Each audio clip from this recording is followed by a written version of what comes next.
Y hoy quiero impartir una palabra que la titulé Modo Nazaret. Diga conmigo, Modo Nazaret.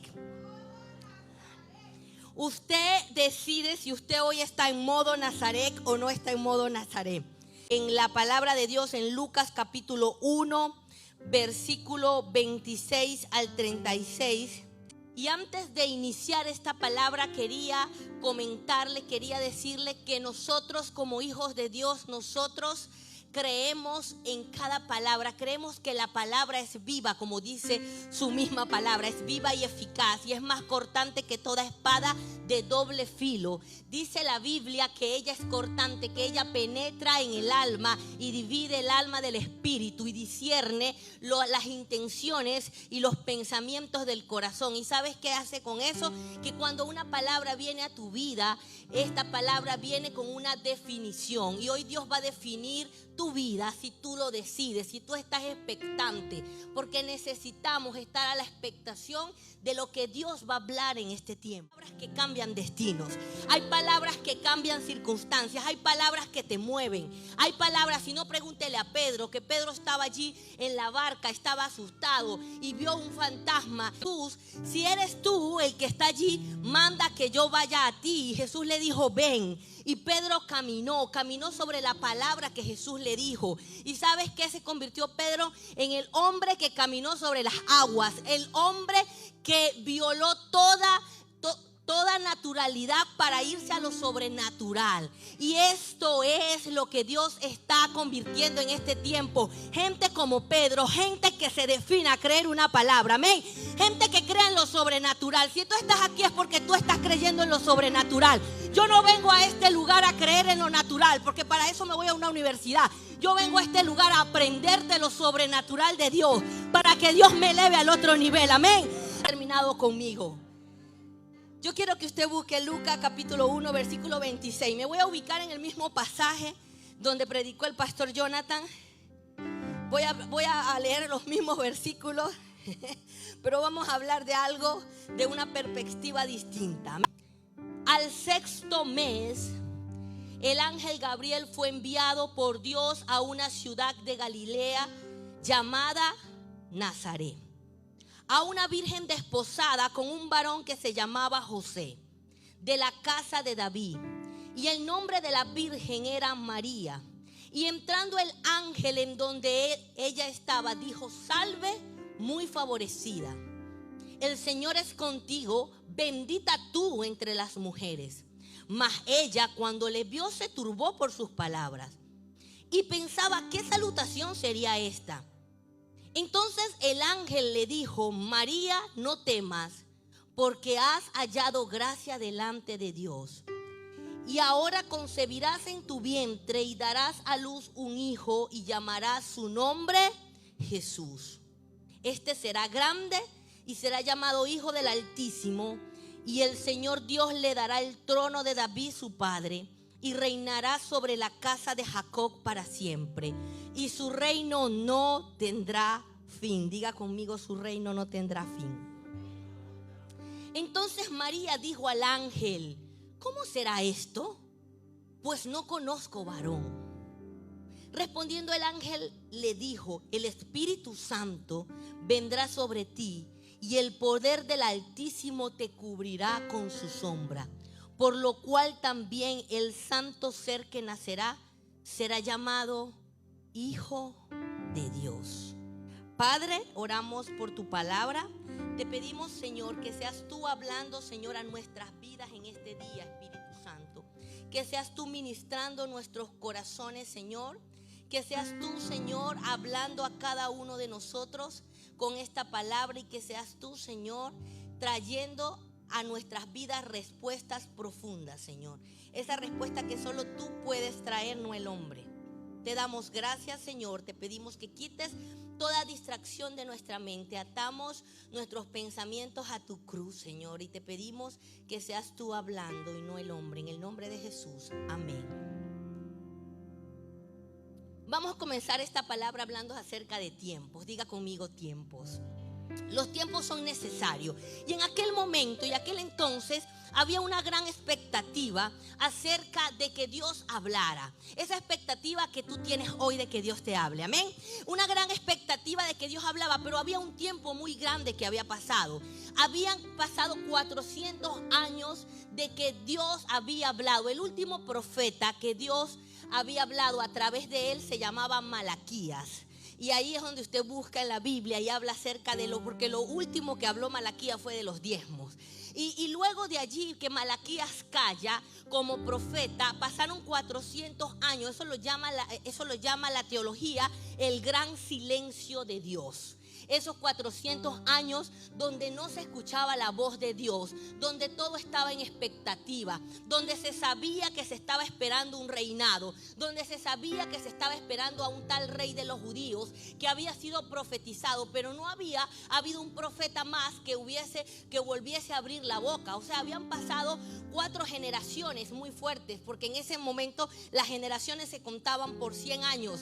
Habían pasado 4 siglos donde la gente quería que Dios hablara y Dios no había hablado. Dios estaba callado en aquel momento. Pero dice la Biblia que al 6º mes, diga conmigo, al 6º mes, al 6º mes vino el ángel Gabriel y vino sobre una mujer llamada María.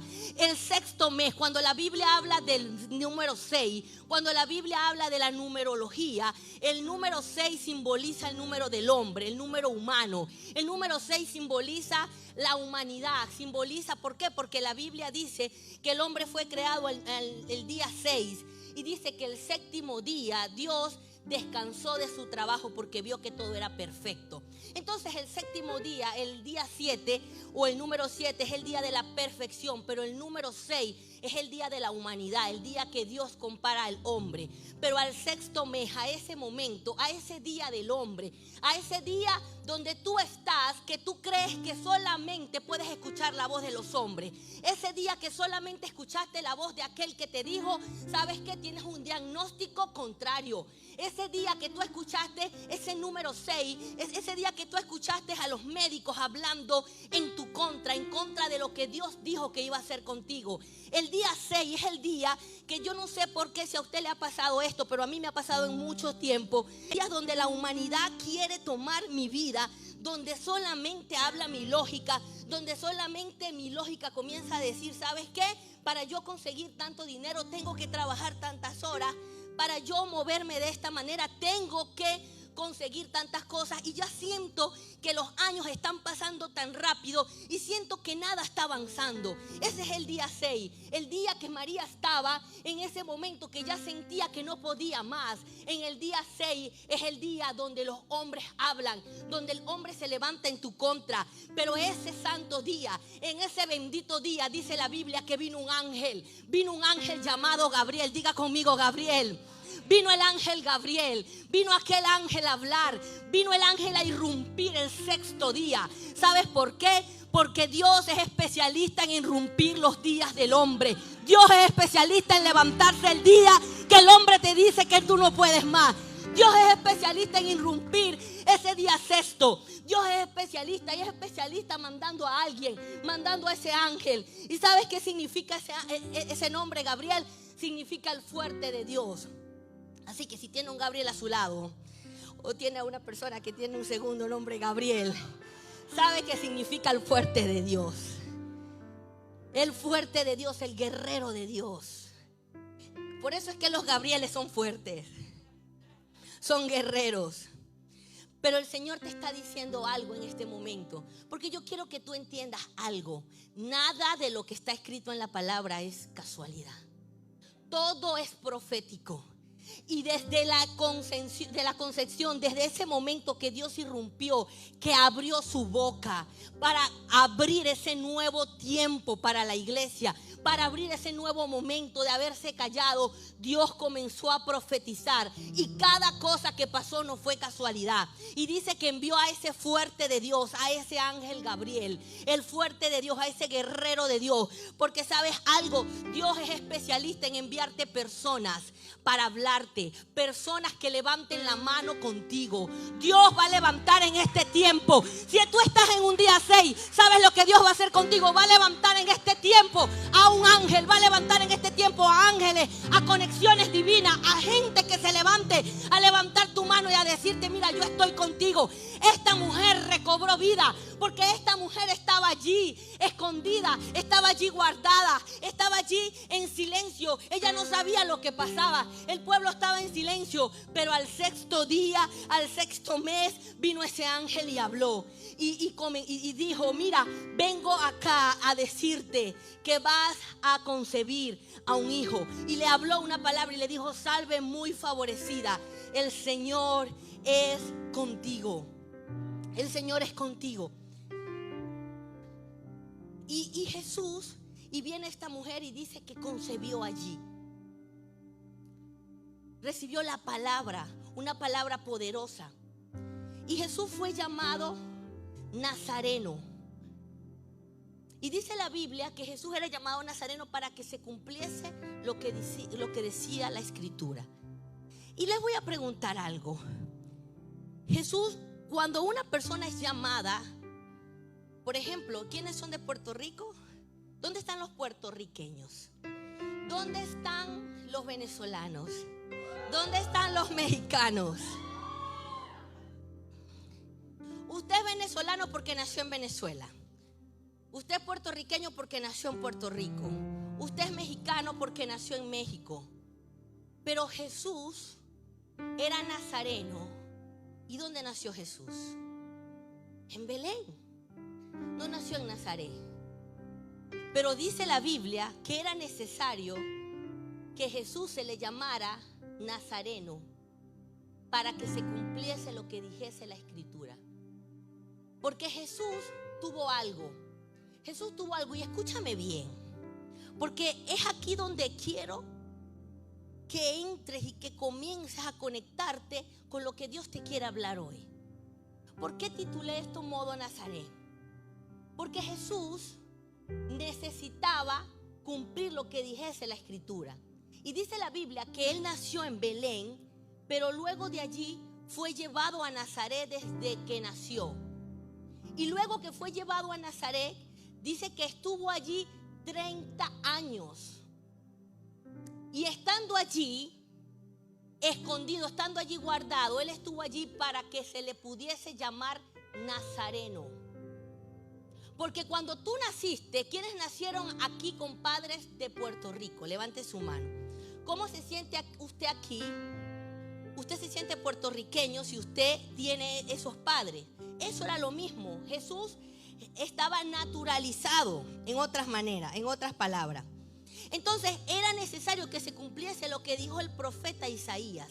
El profeta Isaías dijo que Jesús, que el profeta, el nazareno, el salvador del mundo, escúchame bien, iba a ser, pedacito, iba a venir de la raíz de Isaí. Y Jesús se fue a esconder allí. Jesús fue Dios, lo fue a esconder. Ahora mi pregunta es la siguiente: ¿Dios tenía un llamado con Jesús o no lo tenía? Lo tenía. Pero el Señor, sabiendo quién era Jesús, lo tuvo que llevar a Nazaret para prepararlo. Diga conmigo: Nazaret. El día de mi preparación, el espacio de mi preparación. Nazaret era el lugar donde Dios iba a preparar a Jesús. Y Nazaret era el lugar donde Jesús tenía que estar. Porque más que estar allí para que le dijeran, era porque ese era el lugar donde Dios lo iba a preparar. Pero Nazaret también significa el silencio. Porque Nazaret estuvo allí, Jesús estuvo allí escondido. ¿Quién más que Jesús no pudo hablar? No quería hablar. Jesús no hizo un milagro en los primeros 30 años. Jesús no lo hizo. Jesús no se portó mal. Jesús no salió de cobertura y se fue escondido a hacerle un milagro a escondido de María. Jesús sabía que estaba en Nazaret. Jesús reconocía la importancia de Nazaret. Jesús entendía la importancia de la preparación, la importancia de callar. ¿De dónde viene la palabra Nazaret? La palabra Nazaret viene de la palabra necer. Y la palabra necer significa lugar donde brota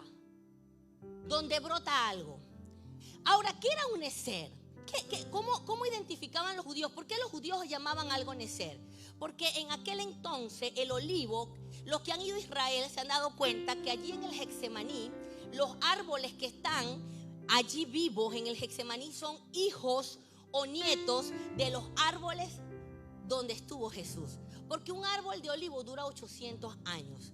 Pero un árbol de olivo antes de morir, escúchame bien esto, antes de morir un árbol de olivo, antes de morir, él lanza una raíz a metros de distancia y el árbol muere. Y a metros de distancia, años más tarde, comienza a brotar un necer, que es desde el mismo árbol, pero no es el árbol. Entonces, la Biblia dice que Jesús es la raíz de Isaí. En otras palabras, Jesús es la raíz del papá de David. En otras palabras, Jesús es la raíz del Dios que existe. Porque cuando la Biblia dice que Jesús es la raíz de Isaí, no quiere decir que es la raíz de su tatarabuelo o de su abuelo. Quiere decir que es la raíz de lo que significa la palabra Isaí. Y Isaí significa el Dios que existe.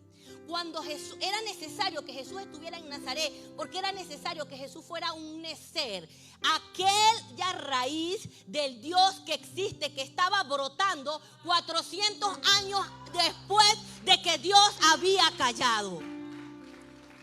Mira, que Dios esté callado contigo no significa que Dios no te quiera hablar. Que Dios esté callado contigo no significa que Dios no esté contigo. Que tú no estés escuchando la voz de Dios no significa que tú estés en pecado. Porque yo a veces he dejado de escuchar la voz de Dios. Y es en el tiempo que he estado más en oración. Y es en el tiempo que he estado, yo digo, Señor, ¿por qué tú estás callado? ¿Qué es lo que pasa? ¿Por qué no me has hablado? En el día sexto, en el día donde se levanta la humanidad, donde se levanta mi propia humanidad. Y comienzo a decirle, Señor, yo necesito que irrumpas. Yo necesito que vengas con una palabra de poder. Porque déjame decirte que desde el día sexto no te va a sacar nadie que no sea el poder de Dios, que no sea el necer de Dios, que no sea aquella brote de raíz que Dios está allí hablándote. Entonces Jesús era el necer. Era aquello que tenía que florecer. Aquello que tenía que florecer. El Dios que existe tiene que florecer en nuestras vidas. Diga conmigo, el Dios que existe tiene que florecer en mi vida. El Dios que existe va a florecer en tu vida así esté callado. Amén. Pero lo segundo que significa Nazaret es el escondite. Estar escondido. Y Jesús era necesario que estuviese en Nazaret para estar escondido. Yo quiero que tú sepas algo, que tú estés ahorita en modo Nazaret no significa que Dios no te vaya a usar. Que tú estés en modo Nazaret detrás de un uniforme de policía, detrás de un uniforme de una institución, y tú le quieras servir a Dios con todo tu corazón, y tú quieras ir y a predicar y tú sabes que es tu llamado, pero estás en Nazaret. A veces nosotros estamos en Nazaret y nosotros queremos manifestarnos, pero el día de Nazaret es importante para nosotros. El tiempo nazareno es importante para nuestra vida. Y qué difícil es entender eso. Qué difícil es entender. Y yo creo que para el iPhone, para cualquier teléfono, es triste cuando lo colocan en modo avión. Porque ya no puede funcionar. Ya no tiene las funciones. Y el modo Nazaret es tu modo avión. Es el modo que Dios te coloca. ¿Sabes qué? Es necesario que te calles. Es necesario que aprendas. Es necesario que ores. Es necesario que aunque no me escuches, entiendas que estoy. Es necesario que entiendas que los procesos están allí. Que aunque tengas el poder para hacer milagros, es necesario que no lo hagas. Porque Jesús lo tenía en ese momento. Pero era el necer, era el Nazaret de Jesús. Pero también era el Nazaret de María. Porque María estaba en Nazaret, Pastor Ángel, cuando recibió el ángel. O sea que María estaba en el lugar del escondite, cuando vino Dios a irrumpir. ¿Sabes qué? A veces estamos en Nazaret Y cuando viene un profeta, nosotros nos queremos poner de primera plana, con chaqueta amarilla, con todo, lloramos y gritamos para que el profeta, porque estamos en Nazaret, porque necesitamos una palabra que irrumpa. Pero cuando estamos en Nazaret, Dios te dice, no salgas de ese lugar. Porque ¿qué tal si María dice, no, yo no estoy, ¿qué voy a hacer yo aquí en Nazaret? Yo mejor me voy para otra ciudad. Ya estoy cansada de estar aquí. Y el ángel hubiese llegado a Nazaret a buscar a María en el lugar que tenía que estar. Porque cuando Dios te va a llamar, Dios te llama del lugar que tú estás. Dios te llama del lugar del escondite. Así tú te sientes en el último puesto. Así tú estés allí. Pero tú entiendes que estás en Nazaret. Tú no tienes que estar figurando. Tú no tienes que estar diciendo ni estar, mira, tú sabes que yo sé hacer esto, yo sé hacer lo otro. No. Cuando alguien está en Nazaret, alguien entiende que tiene que estar enterrado, que tiene que estar oculto, que tiene que estar allí porque Dios te está hablando. 30 años pasó Jesús en Nazaret. 30 años con poderes, señores. Él no es que dejó de tener poderes. Con poderes en sus manos. 30 años pudiéndose manifestar. Por eso es que fue un varón perfecto.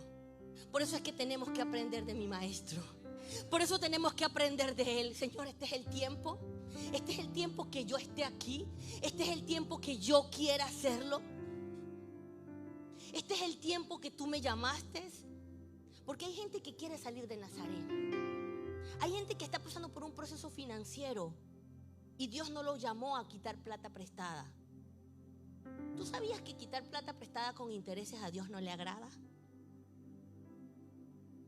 Y hay personas que están pasando por procesos financieros y se meten de deudas en otras deudas, deudas en otras deudas, porque no han entendido que es un proceso y que tienen que pasar por Nazaret.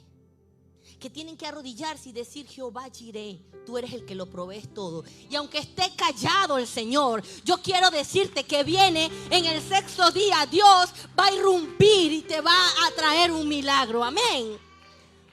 Esto es cuestión de fe. Esto es cuestión de que tú lo creas o no lo creas. Esto es cuestión de que tú tomes una palabra y digas, ¿sabes qué? Yo me voy a levantar con una palabra. Porque mucha gente ha tomado palabras y se ha levantado y Dios ha bendecido su vida. Entonces, hay personas como esas vírgenes que están esperando en Nazaret. Y esas vírgenes que están esperando en Nazaret, esas vírgenes prudentes que dice la Biblia. La Biblia compara a la iglesia con una virgen prudente, pero también habían insensatas. Las insensatas no sabían qué hacer. Saltaban y venían, iban y venían, pero las prudentes estaban en un solo lugar. En Nazaret, esperando que viniera el novio. Tienes que estar en Nazaret. Dígale al que está a su lado, si estás en Nazaret, quédate allí. No te pongas a inventar. No te pongas a irte a otro lugar que te estén ofreciendo cosas por no estar en Nazaret. No te pongas a irte.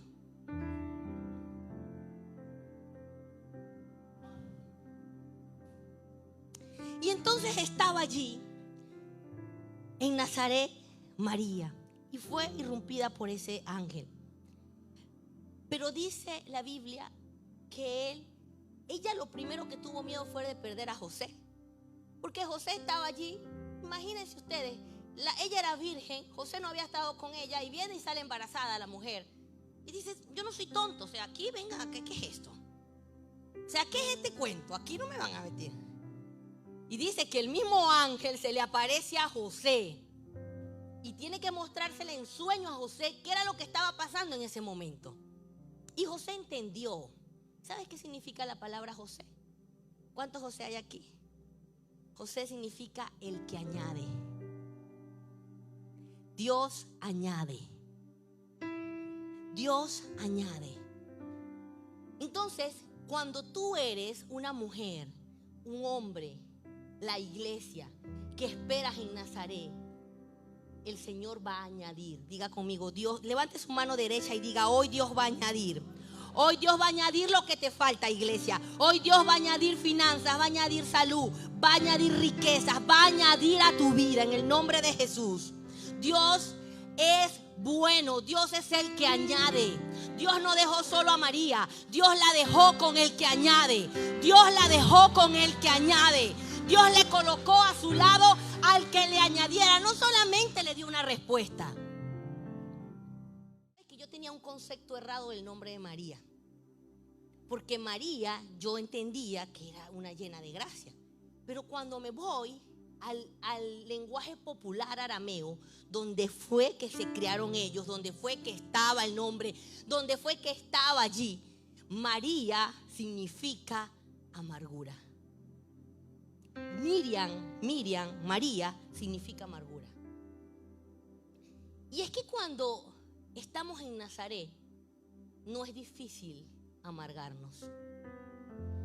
Porque cuando estamos en un lugar esperando el tiempo de la respuesta de Dios a nuestras vidas, la amargura te toca la puerta.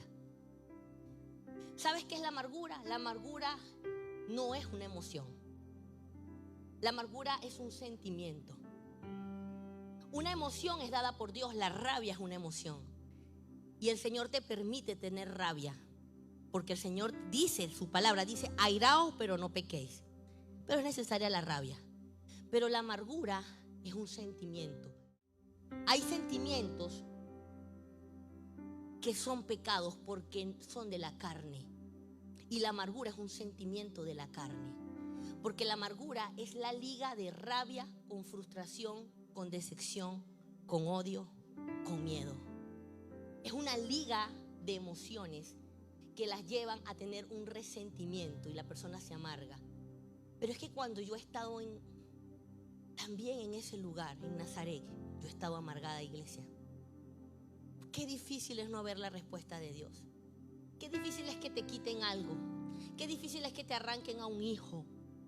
Qué difícil es perder a un hijo cuando lo tienes en tu vientre. Qué difícil es no escuchar la voz de Dios. Qué difícil es perder un matrimonio cuando tú crees que todo lo estás haciendo bien. Qué difícil es no escuchar a Dios y no decir, Señor, ¿por qué no te escuché? Qué difícil es cuando tú crees que todo va bien, todo comienza a caer. Qué difícil es cambiarse, mudarse de lugar. Qué difícil es para todos ustedes, porque para mí fue difícil dejar a nuestro país y estar aquí. Qué difícil es saber que esto es un Nazaret.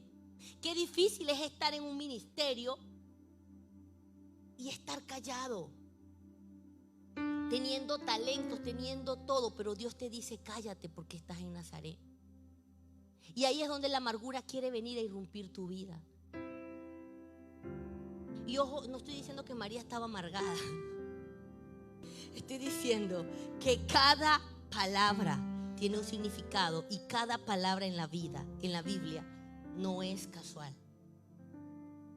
Pero Dios te dice hoy, así tú estés en amargura, yo voy a irrumpir en tu vida. Te voy a irrumpir con algo, te voy a irrumpir. ¿Y sabes algo? Para finalizar, yo quiero decirte lo que el ángel le dijo. Porque no es lo mismo escuchar lo que el ángel le dijo a María al principio que lo escuche después, que tú sepas que María estaba en Nazaret. Estaba en silencio. Habían 400 años que Dios no había hablado. El pueblo estaba callado. No habían sacerdotes. Estaba todo un caos espiritual. Y estaba una mujer que no tenía ninguna cualidad diferente a otras. Porque cuando Dios te llama, Dios no te llama porque tú tengas más cualidades que otro. Más, Dios te llama. ¿Tú sabes por qué Dios te llama? Porque no sirves. Porque la Biblia dice que de lo vil y de lo menospreciado del mundo escogió Dios para avergonzar a los sabios. Aquí estamos puros inservibles para la gloria de Dios. Estamos puros inservibles. Así que ego, matémoslo. Porque no servimos. ¿Por qué estamos aquí? Porque no servía para nada. Y porque Dios me llamó. Por eso estoy aquí. Porque aunque yo creía que servía, no servía. Y entonces María estaba allí sola, como una inservible, como aquella que creía que no tenía promesas. Pero tú tienes una promesa sobre tu vida. Hay una promesa de Dios, así tú estés en Nazaret. Así tú creas que no tienes llamado de Dios, hay un llamado de Dios sobre tu vida. Así tú creas que tú no predicas bien, hay algo que Dios va a hacer contigo, no sé qué. Así tú creas que no cantas bien, así tú creas que no escribes bien, Dios va a hacer algo. Dios va a hacer algo contigo. Dios es especialista en avergonzar a los sabios. Porque cuando Dios quiere llamarte, cuando Dios quiere llamarte de la multitud, escogerte a dedo, cuando Dios dice, mira, yo tengo un propósito contigo, no hay nadie que detenga el llamado de Dios. Cuando Dios quiere llamarte de la multitud para enriquecerte, no hay nadie que pueda detener la mano de Dios. Cuando estás en la quiebra y Dios quiere prosperarte, yo siempre digo, la prosperidad dura segundos para llegar a la vida de la persona. Así que espera tu prosperidad, amén. El próximo año es el año de la conquista. El próximo año es el año donde vas a aperturar tu negocio. El próximo año es el año donde Dios te va a entregar tu casa. El próximo año es el año donde Dios te va a levantar. Es necesario que comencemos a creer. María era una mujer simple, diga conmigo simple. No tenía nada. No era esa que, ay, mira, yo sé, tengo tales posgrados de teología. No. Dios ama la simpleza. Porque mientras tú más sabes qué, más cuestionas a Dios. Cuando uno sabe mucho, uno cuestiona mucho a Dios. Señor, pero es que a veces Dios me ha hablado a mí, no porque sepa mucho, pero cuando Dios me ha hablado a mí, yo a veces le digo, bueno, Señor, pero es que tu palabra dice esto, es imposible que lo haga. Bueno, ya perdiste, no lo voy a hacer. Porque Dios es así. Imagínense que Moisés se hubiese puesto a decirle a Dios, Dios, ¿y cómo vas a...? No, Dios, tú no puedes. Bueno, de hecho lo hizo. Le dijo, Dios, arrepiéntete, tú no puedes matar a este pueblo. Dios lo quería matar porque estaba echándole mucha broma al mismo Moisés. ¿Y qué pasó? Dice que Dios se arrepintió, no mató al pueblo, pero el que pasó para el otro lado fue Moisés. Pero imagínense que Moisés le hubiese dicho, Dios, mira, no hagas eso lo de la carreta, Éxito, me da cosas con el faraón, con toda esta gente. No hizo nada. Y Dios jugó sucio. Dios hizo, ¿qué hizo? Quitó la rueda de la cosa, de los carritos y para afuera todos. Entonces Dios hace cosas a tu favor, porque hay algo sobre tu vida, amén. Ahora sí quiero que lo leamos, por favor. Al sexto mes, el versículo 1. Al sexto mes, Gabriel fue enviado a Dios a una ciudad de Galilea llamada Nazaret, a una virgen desposada con un varón que se llamaba José, de la casa de David. Y el nombre de la virgen era María. Y entrando el ángel donde estaba ella, le dijo algo. Le dijo, salve, muy favorecida. El Señor es contigo, bendita entre las mujeres. Mas ella le vio, se turbó por sus palabras y pensaba, ¿qué salutación es esta? ¿Qué saludo es este? Salve, muy favorecida. Eso fue lo primero que le dijo. Muy favorecida. Porque cuando Dios viene sobre ti, ¿tú sabes lo primero que hace Dios? Te añade favor. El favor del Padre sobre tu vida.